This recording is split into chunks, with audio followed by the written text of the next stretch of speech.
Est-ce que rouler à 90 au lieu de 130, ça économise du carburant? Ouais, mais bouge pas, je vais tout expliquer. En soi, oui, moins tu roules vite, moins tu consommes, c'est logique. Mais je vais t'expliquer pourquoi.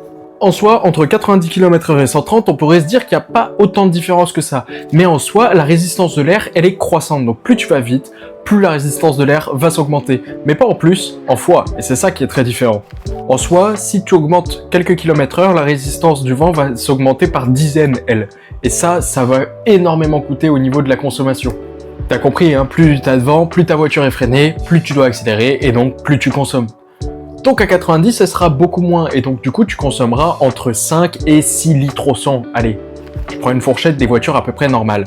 Par contre, à 130, là tu vas être entre 7,5 et presque 8 litres au 100, ce qui est juste énorme. Donc du coup tu vas consommer encore bien plus. Et alors si t'es à 200, bon ça je t'en parle pas, c'est presque 15 litres au 100.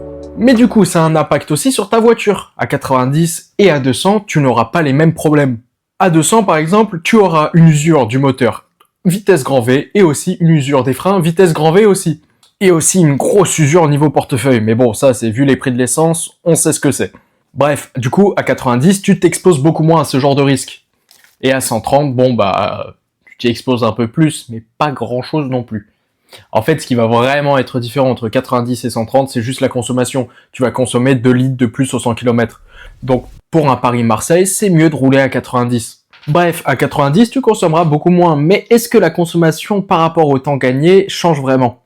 En soi, entre 90 et 130, à part si tu fais des Paris-Marseille, tu n'auras pas trop de différence. Entre 90 et 130 km/h sur 100 km, bah en soi, tu vas pas économiser tant de temps que ça. Tu vas économiser une vingtaine de minutes. Ouais. Mais tu gagneras du prix au niveau de l'essence. Bref, t'as une vidéo par jour, alors abonne-toi.